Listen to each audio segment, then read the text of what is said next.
সাইটের নাটক করলে রুদ্দুরের কাছে ধরা পড়লে রুদ্দুর উচিত শিক্ষা দিয়ে চিরতরে গুঞ্জার সাথে বন্ধুত্ব শেষ করে দিল। হ্যাঁ বন্ধুরা, এমনটাই দেখা যাবে। বিস্তারিত জানতে ভিডিওটিতে লাইক দিয়ে সম্পূর্ণ দেখতে থাকো। গল্পের শুরুতেই দেখা যাবে গুঞ্জা যেই ঘরে আছে সেই ঘরে সবাই দরজাটা ধাক্কাতে থাকে, কিন্তু গুঞ্জা কোনো রকম ভাবেই খুলতে চায় না। তারপরেই দেখা যাবে রুদ্দুরের বাবা আর গুলু দুজনে মিলে দরজাটা ভেঙে ফেলে। এরপর দেখা যাবে দেখতে পাই গুঞ্জা হাতে একটা ব্লেড নিয়ে আছে আর বলে, সবাই কেউ আমার কাছে আসবে না, যদি আসো তাহলে আমি কিন্তু নিজেকে শেষ করে দিব। এই সমস্ত বলতে থাকে আর গুঞ্জার কাণ্ড দেখে সবাই অবাক হয়ে যায়। দুরু বলছে, ঠিক তুমি কি করছো, ছাড়ো বলছি, ছাড়ো। পরমাও বলছে, ব্লেডটা হাত থেকে ফেলো বলছি, কিন্তু কোনো রকম ভাবেই ফেলতে চায় না গুঞ্জা। ময়না তখন বলতে থাকে যে, গুঞ্জা দিদি তুমি ব্লেডখানা ফালাই দাও, তুমি হাতটা কেন কাটতেছো? আর তখন বলে ময়না, আমি বাঁচতে চাই না, রুদ্দুর আমাকে অবিশ্বাস করেছে। দুরু তখন বলতে থাকে যে, গুঞ্জা তুমি কেন এমনটা করছো, তুমি হাত থেকে ব্লেডটা ফেলে দাও। আর তখন বলে, কেন কেন তুমি আমাকে এই সমস্ত কথা বলেছো, বলো, আমি এই জীবন রাখতে চাই না। ময়না তখন বলে যে, গুঞ্জা দিদি আসলে উনি ভুলে বইলা ফালাইছে, তুমি ব্লেডখানা দিয়ে দাও। কোনো কথাই গুঞ্জা শুনতে চায় না। তারপর গুঞ্জার বাবা আবার কল করেছে আর কলটা রিসিভ করলে রুদ্দুরের বাবা সবটা খুলে বললে, আর এদিকে গুঞ্জার বাবা বলতে থাকে যে, হ্যাঁ সেটা তো আমি বুঝতেই পারছি, সবটাই বুঝতে পারছি, আপনারা আমার মেয়ের সাথে কি করতে চাইছেন বলেন তো? গুঞ্জার যদি কিছু হয় না, আমার মেয়ের যদি কিছু হয়, আপনাদের কাউকে আমি ছাড়বো না। বাবা বলছে যে, আমি আপনাদের সাথে কথা বলতে চাই না, আপনাদের সাথে আমি পরে কথা বলবো, আপনি আমার মেয়ের কাছে দিন। তারপরে দেখা যাবে রুদ্দুরের বাবা বলতে থাকে যে, গুঞ্জা তোমার বাবা তোমার সাথে কথা বলবে। আর তখন বলে, আমি বলছি তো আমি কারোর সাথে কথা বলতে চাই না, আমি আর বাঁচতে চাই না, আমি মরতে চাই। এই সমস্ত বলতে থাকে। গুঞ্জা বারবার করে একই কথা বলতে থাকে যে, তোমরা যদি কেউ আমার কাছে আসো তাহলে আমি নিজেকে শেষ করে দিব। গুঞ্জার মা অস্থির হয়ে যায়। এদিকে দেখা যাবে ময়না গুঞ্জার থেকে জোর করে ব্লেডটা নিতে গেলে গুঞ্জা কিছুতেই ব্লেডটা দিতে চায় না, উল্টো ময়না আরো ব্যথা পেয়ে যায়। আর ময়নার হাতটা যখন রুদ্দুর দেখতে থাকে, ঠিক তখনই এদিকে গুঞ্জা ব্লেড নিয়ে হাতের মধ্যে কাটতে যায়, কিন্তু রুদ্দুর দেখে হাত থেকে ব্লেডটা নিয়ে ফেলে দেয়। এরপরই দেখা যাবে গুঞ্জা হঠাৎ করেই রুদ্দুরকে জড়িয়ে ধরে, আর এটা দেখার পর সবাই তো চমকে যায়। এদিকে ময়না বেশি কষ্ট পায়, কষ্ট পেয়ে রুদ্দুরের দিকে তাকিয়ে থাকে। আর তখন রুদ্দুরও বুঝতে পারে যে ময়না হয়তো কষ্ট পাচ্ছে, তার জন্য রুদ্দুরও ময়নার দিকে তাকিয়ে থাকে, কিন্তু গুঞ্জাকে ধরে না। এরপর গুঞ্জার এই সমস্ত দৃশ্য দেখে ময়না সহ্য করতে না পেরে ওখান থেকে চলে যায়। আর যাওয়ার পরই ফার্স্টের বক্সটা এনে দিয়ে যায়, রুদ্দুরকে বলে যায় ওনার হাতখানা ব্যান্ডেজ করে দিন। কথা বলে ময়না ওখান থেকে চলে যায়। বড় মা বলতে থাকে, গুঞ্জাকে দেখি তোমার কতটুকু কেটেছে। কথা বলে দেখতে পায় যে একটুখানি কেটেছে, ইচ্ছে করে এটা গুঞ্জা করেছে, যাতে করে সবাই বিশ্বাস করে যে সত্যি করেই সুইসাইড করতে গিয়েছিল গুঞ্জা। রুদ্দুরকে দৌড়ে কাঁদতে থাকে গুঞ্জা, মনে মনে বলতে থাকে যে, এভাবেই ময়না তোমার কাছ থেকে রুদ্দুরকে আমি দূরে করে দিব। এরপর দেখা যাবে এদিকে গুঞ্জার বাবা বারবার করে বলতে থাকে যে, গুঞ্জার কাছে দিন, আমার মেয়ের কাছে দিন, আমি মেয়ের সাথে কথা বলবো।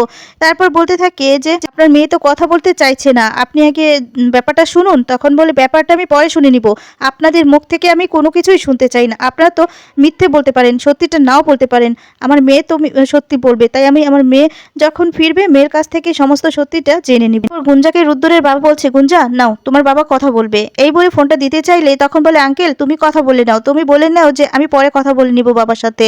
কিন্তু কোনো কথাই মানতে চায় না গুঞ্জার বাবা। এরপর দেখা যাবে গুলু বলতে থাকে, তোমার সাথে তো কথা বলতে চাইছে, তুমি একটু বলে দাও না যে তুমি পরে কথা বলবে।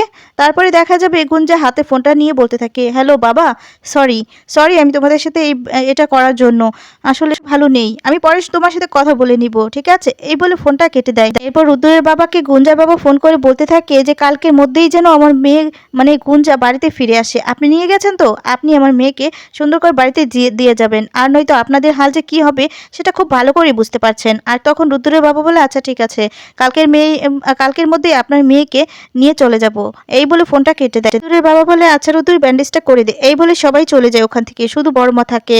তারপরে দেখা যাবে বড় মাও চলে যেতে লাগলে রুদ্দুর বলে, মা তুমি কিছুক্ষণ থেকে যাও না, একটু হেল্প করো না। তখনই গুঞ্জা বলে, না আন্টি, আপনি অনেক হেল্প করেছেন, যান এবার আপনি যেতে পারেন, সমস্যা নেই, আমার সমস্যা হবে না। এরপর রুদ্দুরের মা রুদ্দুরকে ডাক দিলে রুদ্দুর বলতে থাকে, আচ্ছা মা ঠিক আছে, যাও তুমি, আমি ব্যান্ডেজটা করে আসছি। এই বলে ব্যান্ডেজটা করতে যায়। ঠিক তখন যা বলতে থাকে যে, তুমি আমার বন্ধু, আমার সব থেকে কাছের বন্ধুর বলে ছিলাম, তো এখন থেকে আর সেই বন্ধুটা নেই। যা বলে, তুমি আমাকে এই কথা বলতে পারলে রুদ্দুর, তুমি তো কখনো আমাকে এত অবিশ্বাস করোনি, আর এতটা অবিশ্বাস করছো এখন তুমি? ময়নার মধ্যে কি আছে যা আমার মধ্যে নেই?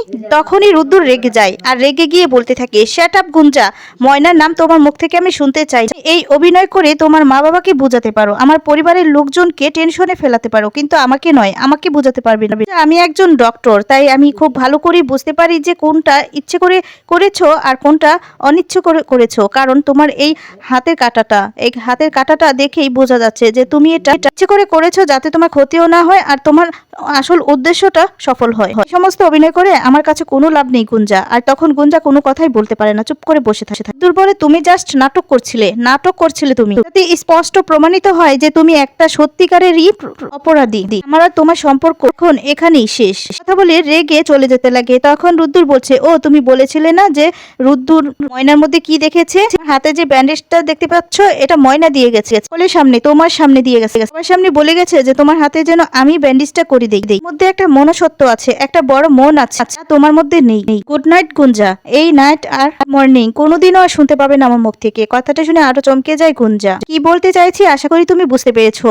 আর তখন এদিকে গুঞ্জা তো এই সমস্ত শুনে অবাক হয়ে যায়, খুব বেশি রেগে যায়। রেগে গিয়ে বলতে থাকে যে তুমি আমাকে চিরদিনের মতো গুড নাইট আর গুড মর্নিং বলবে না? তোমাকে তো বলতেই হবে, এই গুঞ্জাকে তো বলতেই হবে গুড নাইট আর গুড মর্নিং। অন্যদিকে দেখা যাবে গুঞ্জার বাবা রেগে বলতে থাকে, এত বড় সাহস আমার মেয়ের গায়ে হাত তোলা? আর তখন গুঞ্জার মা বলছে যে তোমার মেয়ে কি কাজ করেছে সেটা তো তুমি শুনলে না? তখন বলে, না আমি অন্য কারো মুখ থেকে শুনতে চাই না, ওরা তো মিথ্যে বলতে পারে, আমি আমার মেয়ের মুখ থেকে শুনতে চাই, আমার মেয়ে তো আমাকে মিথ্যে বলবে না। আর তখন গুঞ্জার মা বলে, এই যে চরের কথাটা বলেছো, সঠিক মতো যদি তুমি এই চরটা দিতে পারতে না তাহলে আজকে অন্য কারোর কাছ থেকে এই চরটা গুঞ্জাকে খেতে হতো না, আজকে এই দিনটা দেখতে হতো না, শুধু তোমার জন্য এই সমস্ত হয়েছে। গুঞ্জার বাবা বলে, দেখো এই সমস্ত কথা এখন আমার সামনে বলবে না, আমার মাথাটা গরম আছে। আর তখন গুঞ্জার মা বলে, দেখো ঠান্ডা মাথায় একটু ভাবার চেষ্টা করো, সম্পূর্ণ ঘটনা কি ঘটেছে সেটা একটু জানার চেষ্টা করো প্লিজ। গুঞ্জার বাবা কোনো রকম ভাবেই শুনতেই চায় না ওদের মুখ থেকে, বারবার করে বলতে থাকে যে আমার মেয়ের কাছ থেকে আমি শুনবো। আর তখন বলে, তোমার মেয়ের কাছ থেকে তুমি জানবে?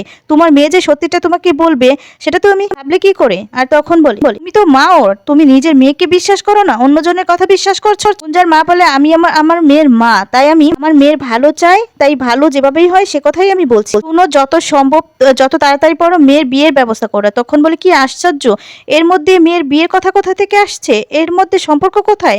আর তখন বলে, হ্যাঁ সম্পর্ক আছে তো, এখন যদি মেয়ের বিয়ে দিতে তাহলে এই সমস্ত ঘটনার ঘটতোই না।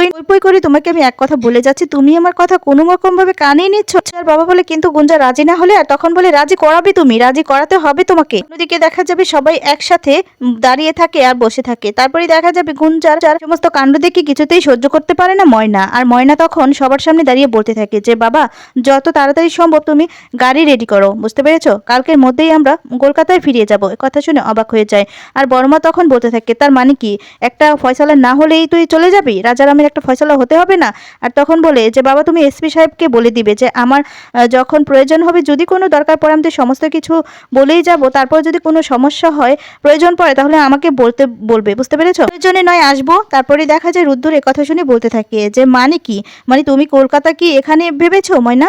এখানে নয়, কলকাতা কিন্তু বাংলাদেশ থেকে অনেক দূরে, বাংলাদেশে যদি লাগে তখন সাথে সাথেই কিন্তু আসা যাবে না, এটা ভেবে নিও। কিন্তু ময়না রুদ্দুরের কোনো কথাই শুনতে চায় না, ময়না রেগে থাকে। আর তখন সবাইকে বলতে থাকে যে একটা গাড়িতে তো হবে না, আচ্ছা বাবা তুমি দুইটা গাড়ি রেডি করো। এ কথা বলে ওখান থেকে চলে যায়। তারপরে দেখা যায় বাবা রুদ্দুরকে বলছে, আচ্ছা রুদ্দুর তুই কি বলিস? তখন বলে, হ্যাঁ রেডি করো। তারপর রুদ্দুরও বুঝতে পারে যে ময়নার অবস্থাটা কি, ময়না ঠিক কিসের জন্য এই সমস্ত বলছে।